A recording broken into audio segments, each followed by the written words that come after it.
Aquiles, deixa eu te perguntar, e você já falou por cima a história algumas vezes, mas queria te perguntar, o que te levou, eu sei que você tem outros trabalhos em Brasília, você tem outros trabalhos até do próprio YouTube, mas o que te levou assim? Foi o medo da gestão Bolsonaro? Foi uma politização? Você já tinha um desejo de fazer conteúdo para o YouTube? O que te levou a fazer esses vídeos, a fazer esse canal, a tocar esse projeto para frente?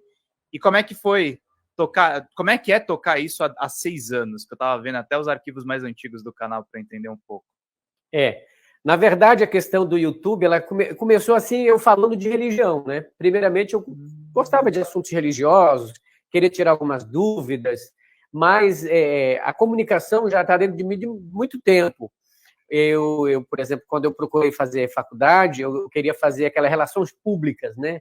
Adorava aquilo naquela época lá, eu gostava demais, mas acabei entrando para fazer comunicação, e quando eu fiz comunicação, locução, a minha praia era rádio, então eu queria muito trabalhar na rádio. E acabei trabalhando em rádio, né? Tanto em rádio como no TV, né? Na edição de jornal, mas assim, o rádio me chamou muita atenção. E por quê? Porque lá eu conseguia ser personagem sem me mostrar. Num programa, eu fazia 5 personagens, né? Imitava as vozes, até hoje eu imito. Mas lá no programa é muito melhor, porque você está atrás, ninguém enxerga a sua voz, então é muito fácil você falar com Lula, é fácil você imitar as pessoas quando você não está vendo o teu rosto, companheiro. Ou então quando você por exemplo, Marília Gabriela, e você está falando e ninguém sabe de verdade se é você. E isso me chamava atenção. Eu adoraria trabalhar somente com a questão de locução. E aí, quando eu fui morar em Brasília, isso foi em 2015, eu fui morar em Brasília, por uma questão de, assim, muito pessoal, né? Um amigo meu morreu em Manaus, foi assassinado, e aquilo me abalou muito, né? O assassinato dele me abalou muito. Eu conto essa história até no livro que eu escrevi. E aí, quando eu fui para Brasília, eu trabalhei para o governo do Amazonas, lá em Brasília. E aí, quando aconteceu a questão do impeachment da Dilma, então eu sempre fui fã do Lula, né? Fã do Lula, só que não era aquela coisa de colocar para fora e tal. E aí, quando eu vi o impeachment da Dilma, eu achei aquilo uma sacanagem tão grande, parecia assim que a mulher estava sozinha, que não tinha forças, e eu, poxa vida, o que eu vou fazer? Eu queria fazer alguma coisa, eu queria ir lá, espernear, falar, mas através dessa questão do impeachment foi que eu gravei o meu primeiro vídeo, falando sobre a vergonha que me dava de ver aqueles camaradas lá, aqueles marmanjos, falando daquele jeito em nome da pátria, em nome do meu filho, aquela coisa e tal, e aquilo me indignou profundamente. E eu lembro que um vídeo que deu muito sucesso foi quando eu gravei na chácara da minha irmã, fica ali no entorno de Brasília, e eu desci a lenha, falei contra o impeachment da Dilma, achei aquilo tremenda sacanagem, um golpe, né? Utilizaram as próprias leis para colocar a mulher para fora. Então, foi aquilo. Então, com o impeachment da Dilma foi que eu comecei a fazer os vídeos, não comecei a fazer para ganhar dinheiro, né? Eu fiz por uma indignação que eu estava tendo, e eu achava assim muito pouca pessoa para me ouvir eu falar. E foi aí que eu gravei o vídeo e as pessoas começaram a assistir. E a minha irmã, que um dia falando comigo, disse, que é lulista na alma, disse, aqui, sabia que você ganha dinheiro com isso e tal? E eu não era muito ligado no YouTube naquela época, né? Ela disse, menino, ganha, tem superchat, não sei o que, começou a falar. E um amigo meu que veio me visitar de Manaus, foi passear comigo, eu fui levar ele para conhecer Brasília, e ele pegou uma câmera no carro dele e disse assim, ó, você bem que poderia fazer um programa assim, assim, assim, porque aquela indignação minha foi um vídeo. Eu fiz ali para fazer algumas coisas, mas não ia seguir, entendeu? Fazendo algum programa, não era esse o plano. Mas ele disse, ó, você pode fazer isso, você fala muito bem aqui e tal. E aí foi que eu gravei um vídeo, e depois eu vi, eu digo, cara, fica legal. E aí eu comecei a fazer. Quando eu ganhei o meu primeiro dinheirinho no YouTube, R$318, aí eu, caraca, dá para ganhar dinheiro com isso também? Na época eu estava saindo do governo, eu fui demitido por uma questão política e tal, que eu não vou comentar aqui. E aí eu fui chamado, olha só, uma semana depois eu fui chamado para dar aula, eu tinha passado num concurso, fui chamado para dar aula. E aí eu comecei a fazer o YouTube, aquilo foi chamando a atenção, eu comecei a fazer a live, né? E quando eu lembro que dava 15 pessoas assistindo, depois dava 20, E aí, no dia que eu 100, nossa, foi uma vibração, porque, porra, o 100 para mim era o ápice, eu estava no Monte Olimpo. E eu lembro que eu cantava a musiquinha do Jornal Nacional, né? Para comemorar os 100, as 100 pessoas que estavam comigo ao vivo. E aí os 100 virou 1.000, virou 2.000, e hoje a gente, assim, o mínimo que assiste a gente é 2.800, 3.000 pessoas ao vivo. Já chegamos a ter 18.000 pessoas simultaneamente assistindo a gente lá. Então foi isso. Foi uma questão de indignação pelaquilo que eu estava sentindo, e o YouTube deu certo. Aí eu deixei um pouco a escola de lado e me dediquei ao YouTube. Quando você falou que tocava a musiquinha do Jornal Nacional quando batia 100 assistindo, quando tinha... que a pessoa acha que a nossa vida é só ligar a câmera aqui e gravar, o pessoal não tem como organizar a vida, pesquisar e ainda pensar na thumbnail, pensar em alguma coisa que chame a atenção da câmera. Uma coisa que eu te pergunto, assim, você imaginava, por exemplo, que com esse canal você entrevistaria e você entraria em contato com o próprio presidente Lula, com pessoas poderosas de Brasília, que seria um veículo respeitado, temido? E aí eu queria te perguntar também, na comunidade que você formou, de 500 mil de inscritos, como é que foi trabalhar pandemia e um pouco da educação política nesse processo? Bom, voltando lá à primeira pergunta, né? Não, nunca imaginei que eu ia conhecer Gleice Hoffmann, que eu ia conhecer Paulo Pimenta pessoalmente, Lula. Não, nunca me passou pela cabeça que eu chegaria a conhecer. Inclusive, entrevistei o José de Abreu, o Caio Blatt, entrevistei outras pessoas, aquele que fazia o papel lá na Tieta, enfim. Bem-vindo. Não, tinha o Paulo Betti também. Paulo Betti. E a Vanessa Graziotin, que era do meu estado, por exemplo, sempre quis falar com ela pessoalmente, quando eu morava em Manaus, mas nunca tive chance. Depois que eu fiquei com um canal grande na internet, as coisas começaram a chegar para mim, né? Então, depois que você, eu acho que fica com um certo conhecimento, que as pessoas te conhecem, elas acabam procurando, então outras pessoas acabam indicando, olha, vai lá, fulano queria falar contigo e tal. Mas nunca imaginei que um dia eu ia receber a ligação do presidente Lula, não é? Que ia ligar para mim, dizer, aqui, parabéns, obrigado por isso, porque o presidente Lula já ligou para mim. Né? E eu fiquei assim, extasiado, o presidente Lula ligando para mim, falando comigo, né?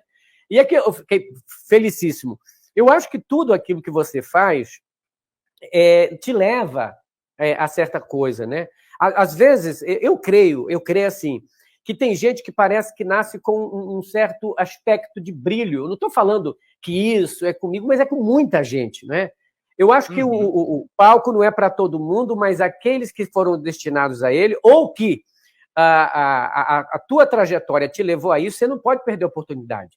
Eu acho que aquilo que as pessoas chamam de sorte, eu chamo de oportunidade aproveitada. Você tem que aproveitar as oportunidades. Elas surgem, aproveita. Eu lembro que quando surgiu a questão da Gleice Hoffmann, né, que eu queria entrevistar a Gleice Hoffmann, porque foi a primeira, talvez, das políticas grandes que eu entrevistei, foi a Gleice. E eu lembro que quando eu cheguei em casa, eu falei para a mamãe, sabe quem eu vou entrevistar? A Gleice Hoffmann. Mamãe é avessa política, ela detesta política. E sabe o que ela me disse? Grandes coisas. Ela olhou para mim e disse, grandes coisas. Jura? Falou ela desse te jeito. desestimulou. O que a sua irmã não fez, né? Que a sua irmã estava do seu lado o tempo inteiro. Tua mãe falou grandes A minha irmã é lunista na alma, né? Mas a minha mãe me deixou assim para baixo. Ela disse, grandes coisas.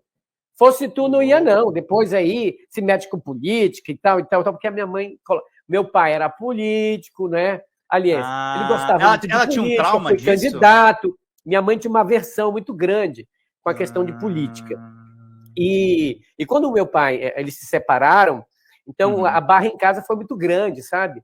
E a minha mãe culpava muito a questão da política, do meu pai ter entrado na política e ter arruinado a vida dela, talvez porque ele viajava muito, encontrou amante para ali, viajava para lá, enfim, foi aquele negócio. E quando o papai separou da mamãe, a vida ficou assim, virou um caos, né? A gente ficou muito, muito a mercê assim, de nós mesmos, né? E começamos a trabalhar muito cedo, mas quando ela falou isso, eu fiquei muito triste.